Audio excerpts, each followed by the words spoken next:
This is our 13th edition of Landa Talks. To make it brief, basically, this is a space where we bring in experienced independents or fractionals or like consultants to share their expertise, what has worked for them, what hasn't worked for them, what they've learned. And today, I'm very happy to host Dexter Zhuang. Dexter is a member from Landa from cohort 9, if I'm not mistaken. He brings in a wealth of experience internationally. So I actually let you talk about it. Dexter, welcome. And please tell us about your background to get started, and then we'll jump into all things fractional. Sure, happy to. Thank you, Pedro, Darren, and the entire Landa team for inviting me to do this talk. What I'm hoping, that I can do today is, since most of you are fractional curious, is to give you, a clear sense of what my day-to-days are like and how I broke into fractional and answer any questions that you have about my fractional journey. So just to kick off, I'm currently a fractional product leader, and I'm the founder of Money Abroad. And I've been a product leader, a product manager, and a coach for over 10 years. I've worked at companies like Dropbox, which I've been through their IPO. Also Xendit, which is a Series D fintech unicorn in Southeast Asia. And CreativeLive, which was a edtech startup in Silicon Valley that was acquired by Fiverr. So along the way, I've also really enjoyed mentoring and helping startups. I've been a mentor or scout at funds like First Round Capital, 500 Startups, Antler, which is a global fund, Saison Capital, which is like a fintech specific fund, and Iterative VC, which is more of a Southeast Asia version of YC. So what I'm hoping that I can share with you today first is just maybe a quick, I can jump into a quick story of like how I got into fractional and that journey. But let me know, Pedro, if that's the next question, or if there's anything else you want me to talk about before jumping to that. Go right ahead, Dexter. That's the question we have to kick it off. So go right ahead. Okay, great.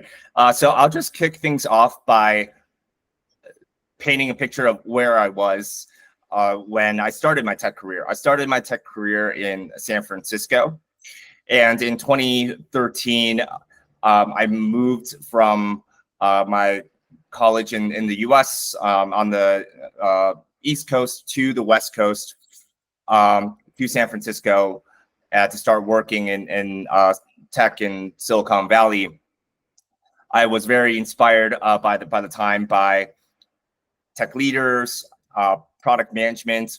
I initially joined a startup called CreativeLive as a marketer. So about 6 months in, my manager pulled me to the side and said, "Hey, we're actually looking for a growth product manager on the product side. And I threw your name into the ring because I know, you're interested in growth, and, I think you can do a good job at this." So that was a really nice move from my manager, of which I'm really grateful for, because that helped me transition into product management quite early in my career in Silicon Valley. That was only about like 6 months into my career there.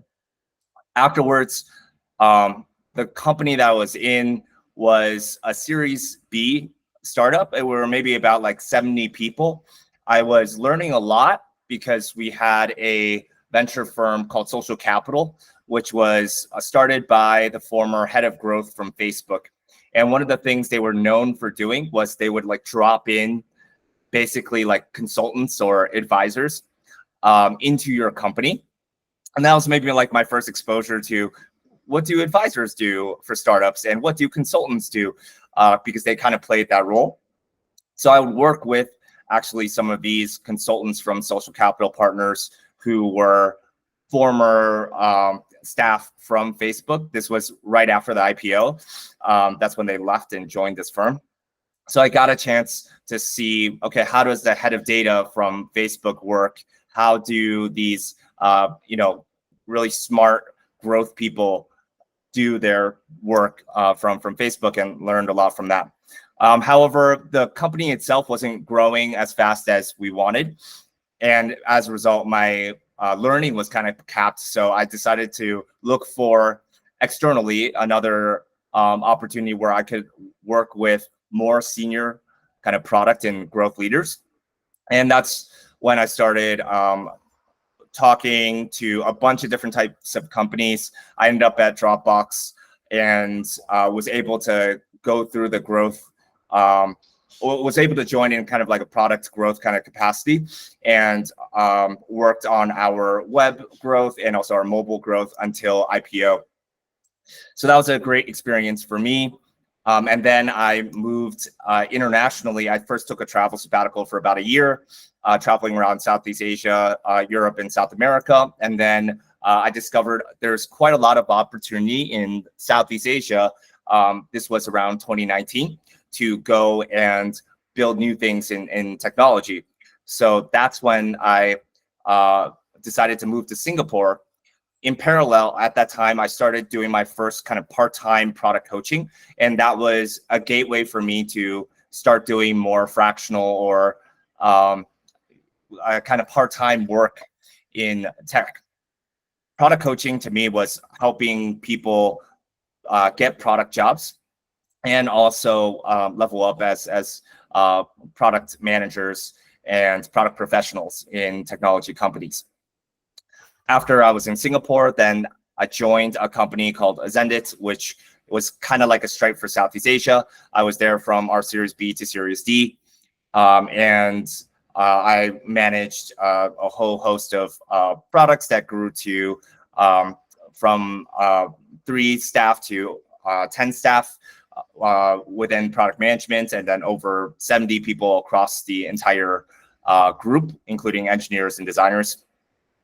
And last year, early 2023, then I left and decided, okay, I'm going to explore doing my own thing. And that's something I've always wanted to do, but never really had the financial situation and the confidence to go do on my own.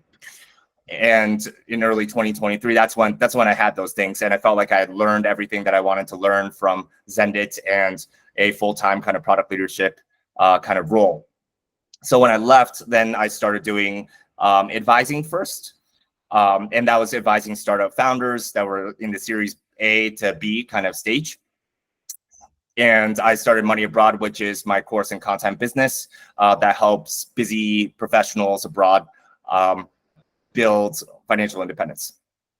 So after I started doing advising, then I discovered after about 6 months of doing that there was much greater demand in doing fractional work. And the reason for that is because startup founders wanted someone to execute. And that was often, the main gap that they wanted help with.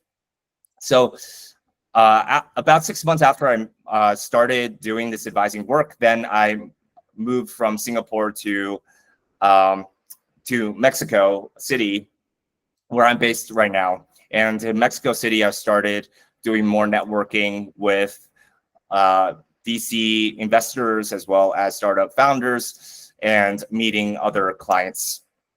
And that's how I got more immersed in the startup network and started doing a fractional role for one of my clients here, as well as doing consulting work for another client, which is Curious, based in Peru. I've been working with Curious though for the past 3 years now. So that was initially an introduction from a colleague of mine at Dropbox. But we have continued working together until today. So that's in short, or long, sorry, my journey into Fractional. I wanted to paint a bit of a picture of what my career journey looked like, so you could get a sense of, does that fit what your career journey looks like, and when is the right time, like go into fractional. For me, it was about 10 years in. For you, maybe less or more. Amazing, Dexter. And also, like, I have a question that ties in nicely also to the audience we have. And you asked the question at first, how many people were doing fractional and how many were fractional curious. So my question would be, having been doing it for some time, what are some of the, and you can take this any way you like, what are some pointers you would give to people who are about to do it, in terms of good things, bad things, things that you did right and wrong? So that I'd be very curious to know about that. And just to answer the question, Ana Lucia was asking, she's not sure what's fractional, so maybe you can give us your take on that as well. Sure. So I'll start with what is fractional. I think fractional is a new word, and there's a lot of similarities with the traditional form of consulting. And the difference in my mind is that consulting is something that is very 2010s. So, you would, in the 2010s, you would go and look for a consultant. But in the 2020s, in the startup world, you would look for a fractional executive or a fractional person to solve a lot of your problems. And it's unique because of the economic situation that we're in.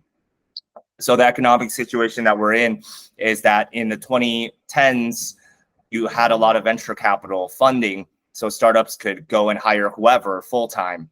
That was not as much of a problem. Today, in the 2020s, VCs are not funding startups as much. And because of that, startups are more constrained for cash. And because they're constrained for cash, they have less money to spend to hire. And because they have less money to spend on hiring, they're looking for part-time workers. However, that doesn't mean their problems are any smaller than before. Their problems are just as big. So what they discovered is that they cannot just hire a cheaper junior full-time staff to solve their problems. What the startups are realizing is that they have to hire someone senior and has experience to go and solve their problems. But they cannot hire them full-time because those people are too expensive. So then they hire them part-time. And that is what is called fractional. So that's how I like to think about what is the difference between fractional versus consulting.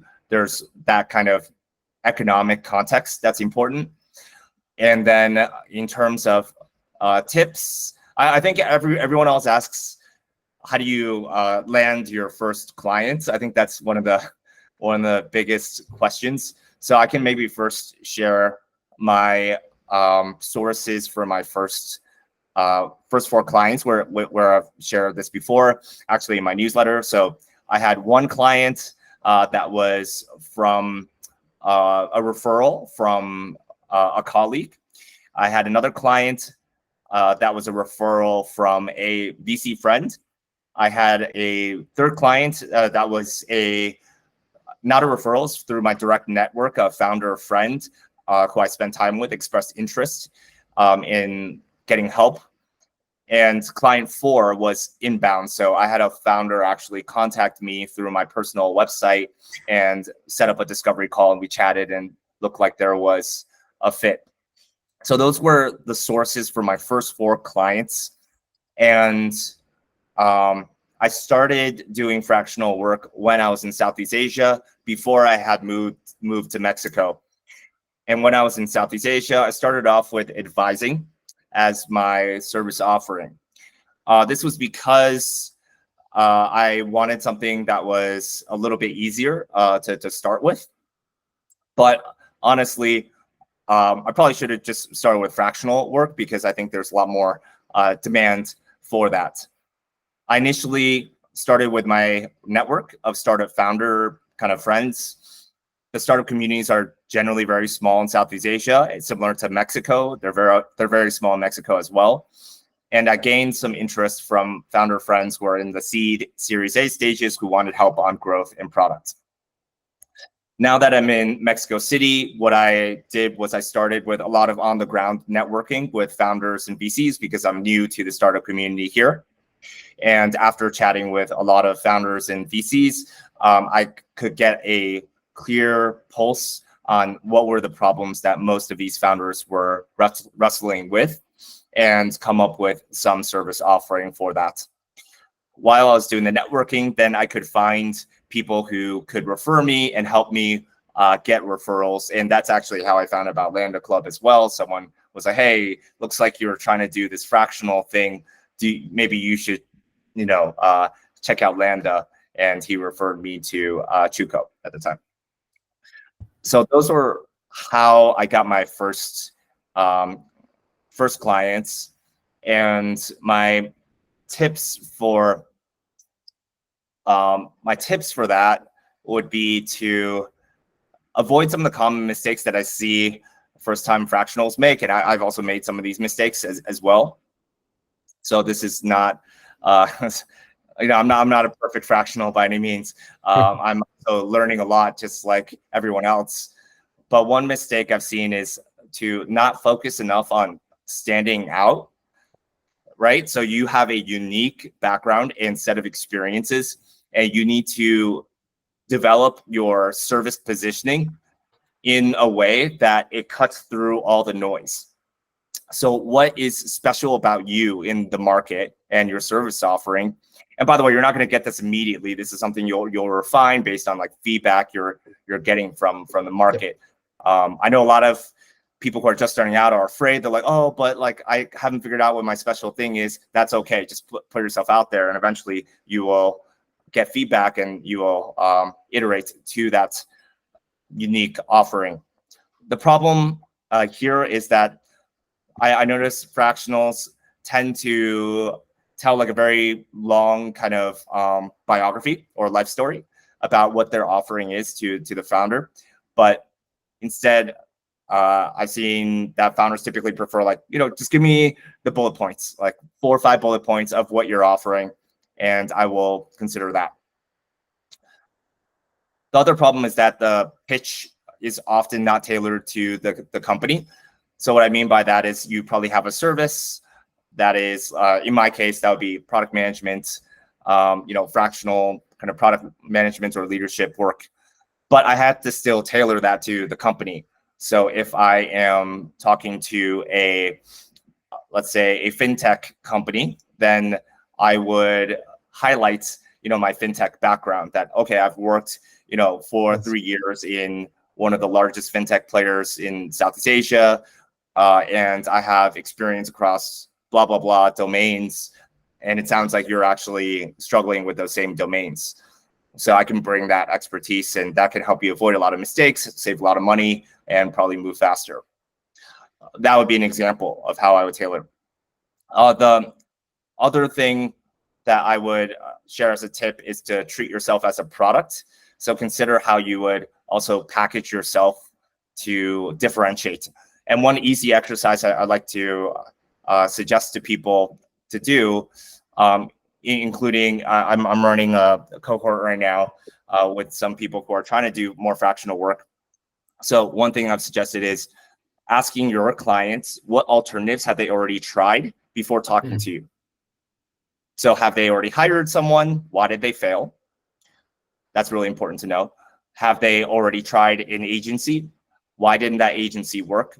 Have they tried hiring a full-time person? Why didn't that full-time person work? I think it's really important to understand what is the reason that did not work, and hence why they came to you, right? There's a reason for that.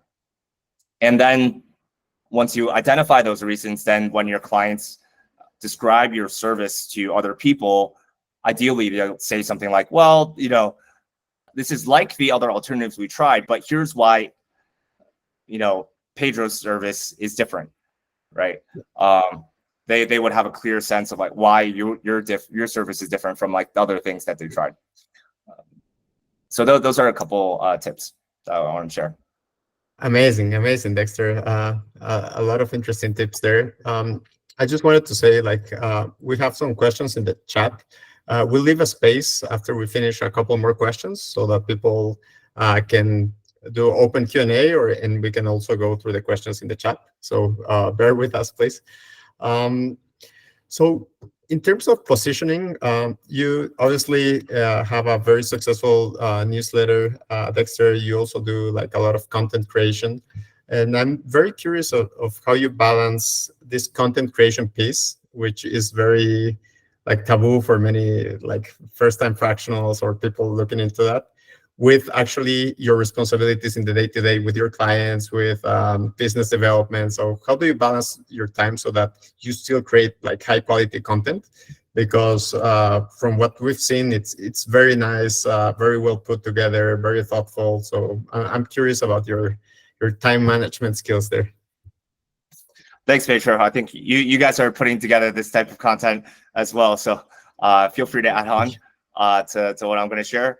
For me, I started creating content for LinkedIn early 2023, last year. So before that, I did maybe a few posts here and there for my career coaching practice, but I didn't really do it consistently. So my experiences are going to be coming from this past year of working on content. For me, I've been using content creation more for my course and content business, which is more focused on helping high-skilled professionals living abroad achieve financial independence. And LinkedIn has been my primary channel for that. So I've grown from 4,000 to 20,000 followers, generated 6 million impressions last year, and got a LinkedIn top voice. But most importantly is the business results it drives. So it wasn't a direct driver for my fractional work, though I think I could have made it work in that way if I wanted to position the content in that way. But I intentionally focused it on driving email newsletter subscriptions for money abroad. And hence 80% of my subscribers came from LinkedIn all organically. And that's a newsletter of over 6,000 professionals now. So I think that had maybe some secondary effects for my fractional work, because the primary topic was not always about a fractional business or about product management. Though I sprinkle it in there, maybe in about 20% of my content that I'm sharing. It still will lead to some conversations, and I've had some reach outs because of that content around, hey, I also noticed you're offering certain services. What is that about? Keep in mind, it's not like super qualified. So I did have to like explain things like what is fractional, all these kind of things to the people who were curious about what is my fractional services after they reached the LinkedIn page. So here's some general questions I would ask if you're thinking about content creation. First, I would start with, what's your goal for content creation? Typical goals for fractionals is 1, get leads, or 2, build thought leadership and awareness. And my main kind of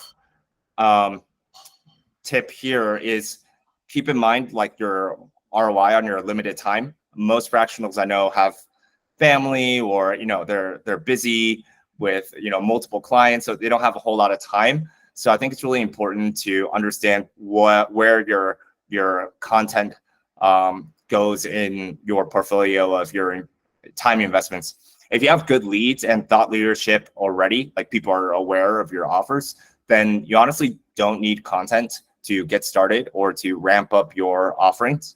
However, if you feel like you're already trying all your network and tapping your network for referrals, and you've already kind of exhausted all of your referrals, and you notice no one is really aware of you like within your startup ecosystem, then maybe content can be a potential solution for you. And even then, I would suggest first starting with an experiment. So the way I view social media, especially LinkedIn for me, is that it's a laboratory. So I would treat it as a experiment where you're testing out your hypotheses of what do founders care about, and can you deliver content that's useful to those founders, and that can sometimes actually lead to more insight around what your offering might be. Another thing I'll mention is to, once you have your goals, to design your content to match your goals.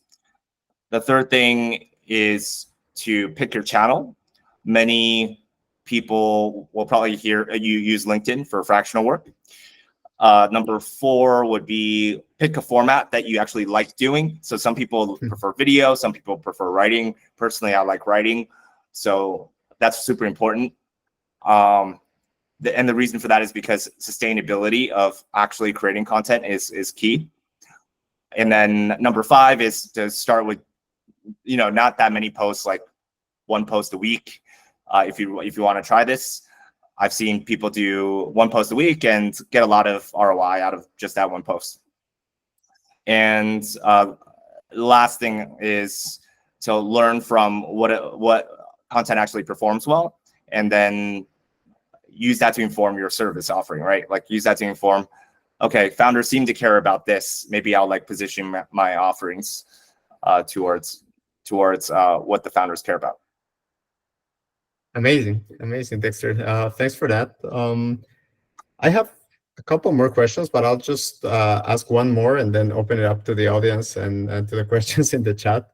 I think the last part that it's very interesting about how you work is that, and it's actually a problem for many people that want to become like fractionals, that they're very scared that they're going to be dependent on one income source. What if they don't get leads? And that's a real problem.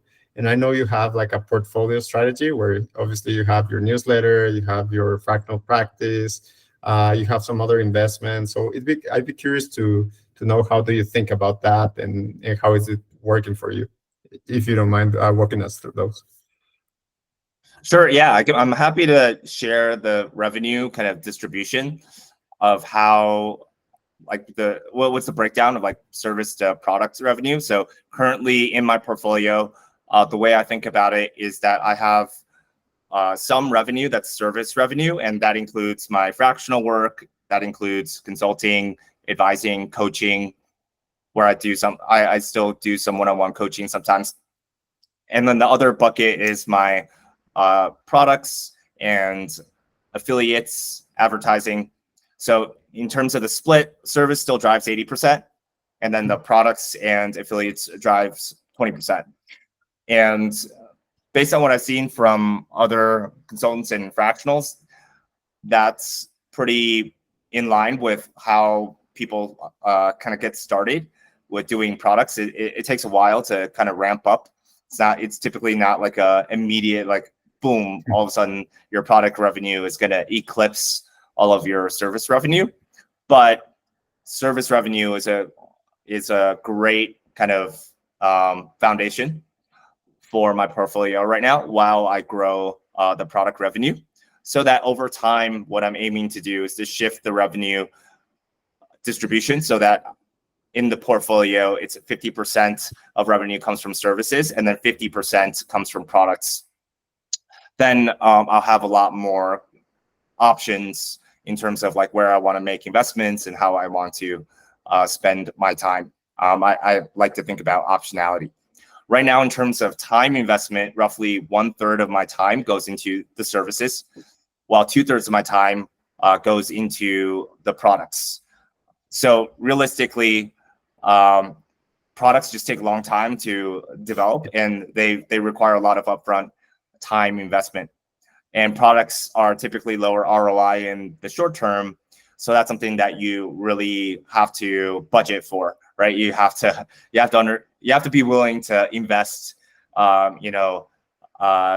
6 months, 1 year to see your products come to fruition. But personally, I expect my product revenue to grow to become more scalable over time, and hence higher ROI in the long run. So for now, it's not a great investment on my time, like if you just look at the sheer numbers of it. But over time, I would expect it to grow as a percentage of my portfolio and become more balanced in terms of its ROI. Amazing. That's super insightful, Dexter. Thanks for that. Yeah, definitely some short-term pain to look at the long time horizon. So I'm just going to open it up for the audience. Maybe we can start with, we have some like 3 questions in the chat. I don't know if you want to go through those. And also if anyone wants to chip in, like or open mic or through the chat, please feel free to do so. Sure. Yeah. Yeah. Feel free to put your questions in chat, or just raise your hand, and then we can call on you so you can ask your question. I'm open to either way.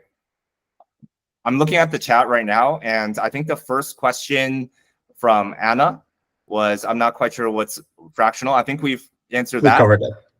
Yeah. Okay. So then I'll move on. I'll move on to Veronica's question.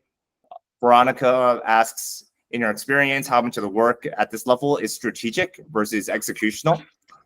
And I think generally speaking, and this will depend on your particular function, but if you're doing more of a fractional, quote unquote, fractional role, those tend to be more senior positions, which require more work experience and which require having a bit more strategic insight, because you'll probably be working more closely with the founders directly. So in my case, I work with the founders directly in any fractional consulting type role. So the work at that level tends to be a mix. For me, it's because I'm working with startups at the Series A to kind of C kind of stages. And the reality is they're not looking for just a strategic person most of the time. Yes, there's a very limited category of like strategic advisors. Maybe they might want to put onto a pitch deck and, maybe tap your industry network. But I have a feeling if you are a person who is qualified to be a strategic advisor, then you're probably not here right now. So, you would have no problem basically like becoming an advisor, because startups would be hunting you down and be like, hey, can you be an advisor for my company so I can tap your Fortune 500 network or something. In our case, I think it's going to be more of a mix. Like you're offering some insight based on your past experience to the founder of like how to avoid certain problems or how to accelerate certain projects that they have. And by bringing your insights to the table, the founder is going to be like, that's a great idea. Now, how do I get that done? So to answer that question, they might have some staff already to resource the projects that you propose, and they might be able to execute it. But in my experience, a lot of times they'll be like, I don't have anyone to do this. Can you help? And that's actually an opportunity then to wear your execution hat and go and get your hands dirty and actually help them execute that project you just proposed, right, as part of your strategic kind of advisory. So that's how I've thought of that in fractional roles. It's a mix. You'll do maybe like half strategic and half executional. And then sometimes it's more executional. Sometimes it's more strategic. It will depend on the role. Next question is from Simon, who asks, do you also have a technical background? So the way I view a technical background is there's really a spectrum. I typically don't like thinking about like, are you technical or not technical as like a binary kind of thing, because it's like, are you sales minded or not sales minded? It's like, like the only way to know you are able to do sales in a visible sense is to be a salesperson, but plenty of people are good at sales, even if they're not a salesperson. And that's because there's kind of like a spectrum of experience and skill level with sales, right? So I think the same concept applies with technical. For me, I would say I'm technical enough to write analytics queries, SQL queries. If push comes to shove and like there's literally no developer at all to, let's say, write like a really simple AI front end application, I can do it, but it's not going to look pretty and it's going to be very buggy, and I'm not going to write any unit tests. So that's my level of technical. So clearly I should not be the one writing code in production, but maybe in a staging environment, if something's really broken and you absolutely need like, someone just to commit something to staging, I can raise my hands and probably do it. But yeah, definitely not in production. Anna has another question. How do you charge fractional work? And how would you split it versus a full-time job? Ooh, I feel like this is a big question. Like, I think this could yeah, it's a good question. Yeah, I think that this could open up a whole can of worms of conversations around pricing. It's a good question though. I will do my best, maybe just to share how I think about this. So, in terms of how I view pricing in general for service offerings, is I typically have two pricing models I think about. So one is an hourly based pricing, and the other is a value based pricing. So typically when I'm working with people who want to become consultants or fractionals or something, I would suggest first starting with the hourly based pricing, because that's a little bit easier to get started. And then eventually, like as you test your offers in the market, you'll get more clarity around the value that your clients have prescribed to your offer. Then you can adjust it to more values-based pricing. So the hourly based pricing formula for me, I have like a specific formula for this, but roughly what it breaks down to is like, I think about, okay, what is the annual amount of compensation that you're looking to achieve from your fractional work? Maybe it's $10,000 a year. Maybe it's $50,000 a year. So I would start there. And then I would consider as the second step, what amount of time would you budget towards creating that amount of revenue? So maybe it's 100 hours for the year. Maybe it's 50 hours for the year, having a sense of that.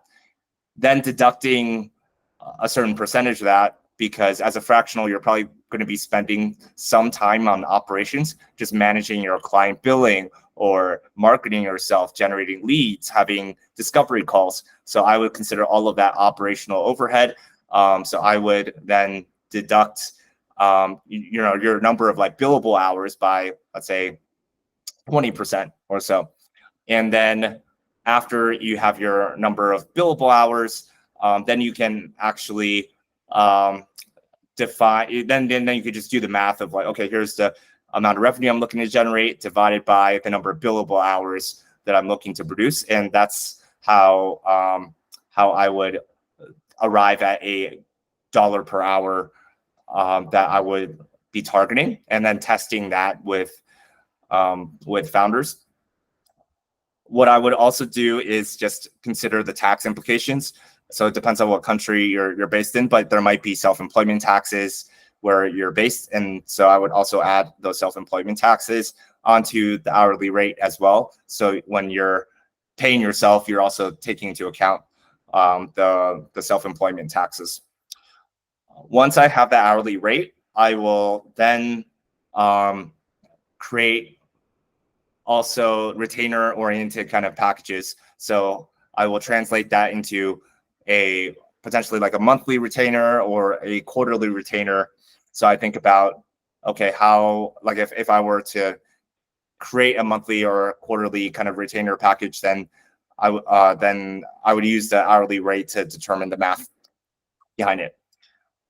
And finally, once I test the retainer rates and I discover that, okay, the market actually can bear a price that's much higher or bear a price that's much lower, then I would iterate it. And I would also try to do more of a values-based pricing, especially for, let's say, a one-off consulting project.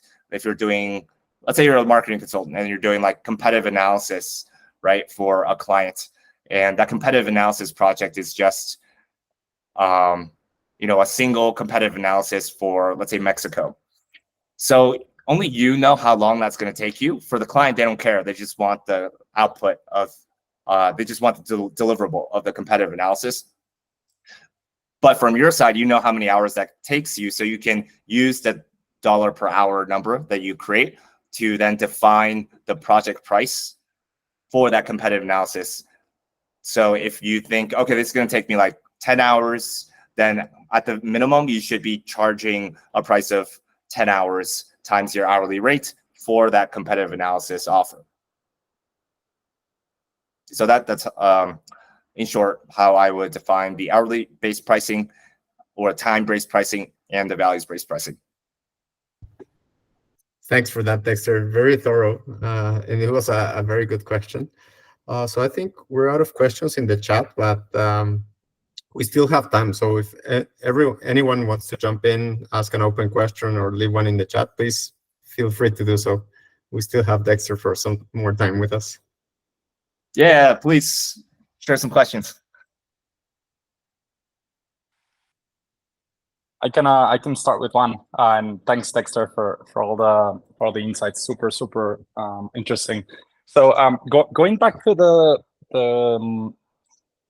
the comment you made about your first clients, I noticed you said some of them, I can remember 2 or 3 of them were referrals, and then you had an inbound, etc. But that made me think that at that point, either the people who referred you to them, etc., they already knew that you were fractional or getting into the fractional space, right? So I'm not sure if you touched on that point, like what happened prior that you kind of either told your network or you started building the product or basically your brand, that then someone said, hey, you know what, you should talk to Dexter, he can probably help you, right? Well, yeah, that's can you great. touch a little bit on question. that? Yeah, that's a great question. So I'll share some examples from how I did it, and then how some other people I know did it. So for me, how I did it was I would go and chat with founders or investors, and I would share, hey, I'm actually interested in helping some founders. I have this kind of expertise. Do you know any founders who are struggling with this domain, like within product management and fintech and the things I had experience in? And then I would use the response to kind of validate and tweak what I was offering, just verbally in conversations. And that led me to one of my referrals, which was through a VC. The referral from a colleague was someone who kind of knew already that I was dabbling in coaching. And so I think he saw that, okay, well, since you're interested in coaching, maybe you might be interested in doing some consulting work for this other company. And I think how he just made that association was by seeing that I had put myself out there for doing coaching.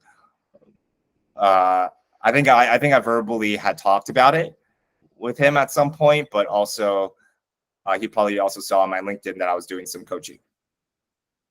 So those were some of the triggers for me for the referrals.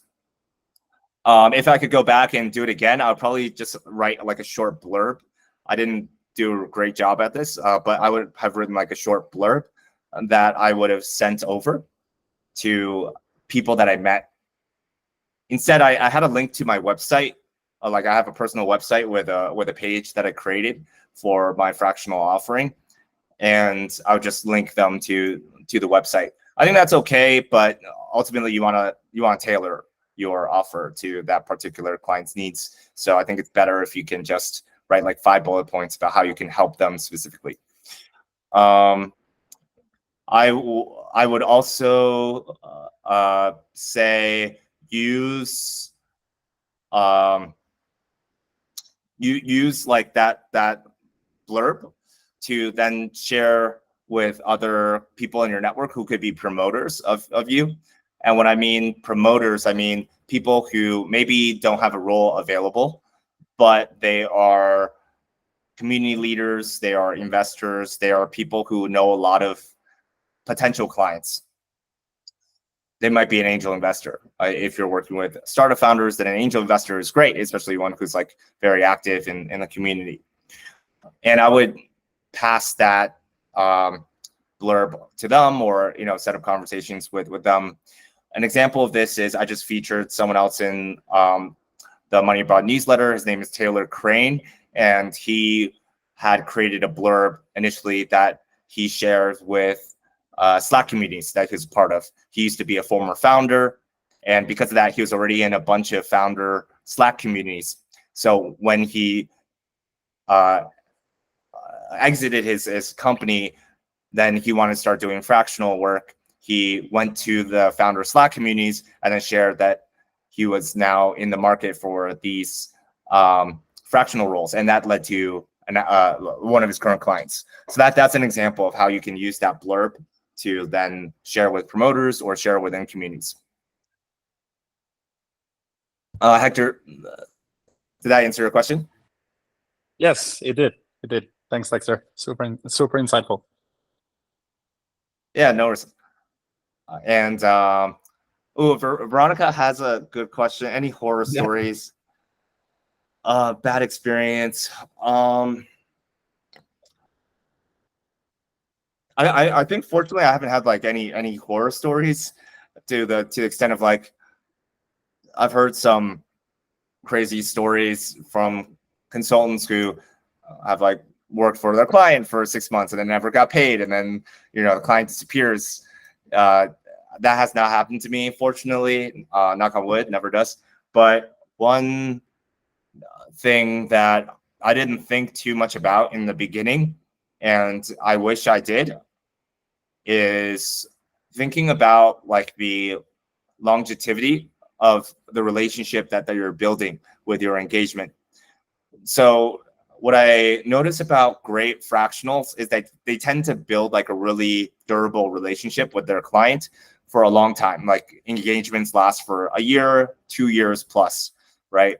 And the benefit of doing that is you don't always need to be in the market selling yourself to get new clients. It's kind of like the typical leaky bucket problem in startups. If you have a leaky bucket in startups, that means that you have a lot of leads at the top, but very few of them convert to customers. And because they don't retain, then that means you'll have to constantly like fill up your bucket with more leads in order to sustain your business. It's the same thing with fractional consulting. If you don't have a great retention rate of your clients, then that means you're going to have to constantly fill your bucket, and that's going to be tiring. So what I would suggest is thinking more about what does that long-term relationship look like. For example, I had one advising relationship in the beginning with a company where the advising relationship only lasted like maybe 3 months, right? And to me, while that was fine and that was an okay engagement, that was really difficult to feel like, okay, the client and I as the advisor have really, gotten a whole lot out of it. Because it takes a lot of, it takes like at least 6 months for probably anything you propose to even get results. As an advisor, you're only spending a couple hours a month with that client. So if you're not building towards like a longer term engagement, then you're not able to see the feedback of like what happens when your activities actually get implemented and the feedback loop from that. So that's also the other thing. It feels a lot less satisfying as a fractional, right? To feel like, okay, I propose some things and you've asked me, some questions as a consultant. I've given some responses, but I have no idea what happened after that. So that's a common problem in consulting land. And the way to resolve that is to build longer term engagements, in my experience, at least.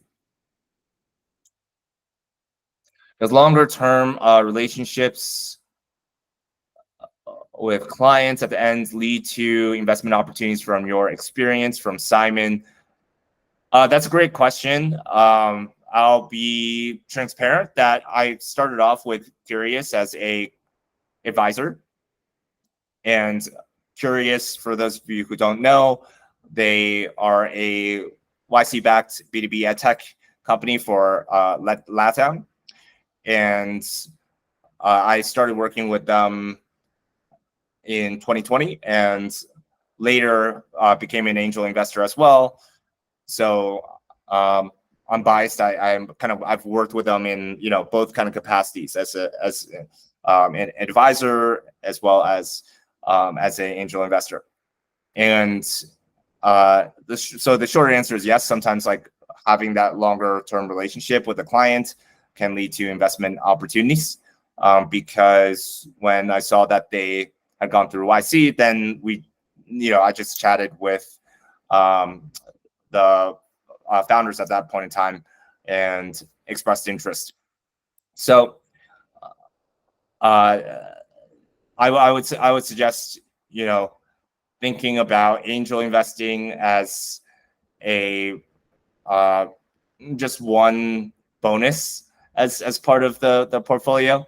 It's hard to predict whether or not that's going to lead to investing or not investing, and that's not something that I could have predicted in that case. And it's not part of my strategy to become a full-time angel investor. So for me, it's more of an opportunistic kind of opportunity. For you, it may be different. So I would just consider, where does angel investing kind of fall in your spectrum of things you want to do? And it's worth sharing, like previous Landa Talks, we had a guest that had an interesting approach to handle that. So he started out as a consultant, and if he really liked the business and saw like a lot of ticks basically that he looked for in companies, he would just offer that if they wanted to renew the engagement, he would offer a discount against like a preferential price to invest in their next round. So yeah, just wanted to put that out there. That nice. I didn't know that. That's cool. Yeah, that was volunteered in the past. So we have some last few minutes. We can maybe squeeze in one final question. So good point, Veronica. Yeah, you're your own CSM. That's right. So any last takers?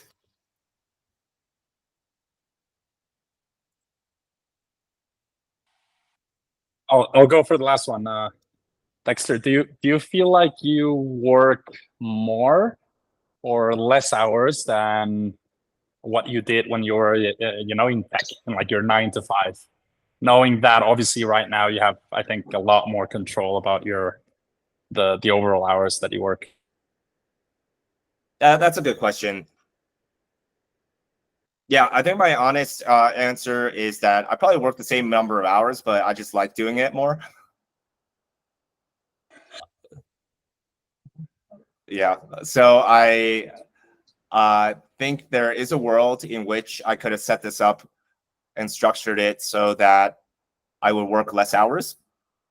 But for me personally, I do enjoy working on my own things. So I do feel energized doing what I'm doing, even though I'm working, let's say like 50 hours a week. So I don't think my total hours worked have changed since like my full-time role to now. But the quality of what I'm working on has changed, and so my level of enjoyment around it has increased. Okay, here's like a very tangible example. Okay, I really dislike meetings. I've pretty much eliminated most of the meetings in my life where I'm not absolutely needed. So previously I had all of these managements, one-on-ones, and performance reviews, and cross-functional alignments, and there were a lot of meetings that I felt like were unnecessary, but I felt kind of obligated to go. Now I don't have any of those, and that actually reduces like a massive amount of time. And I think that's a great place to end this meeting. So thanks, Dexter. Talks are okay. Yeah, having good discussions are okay.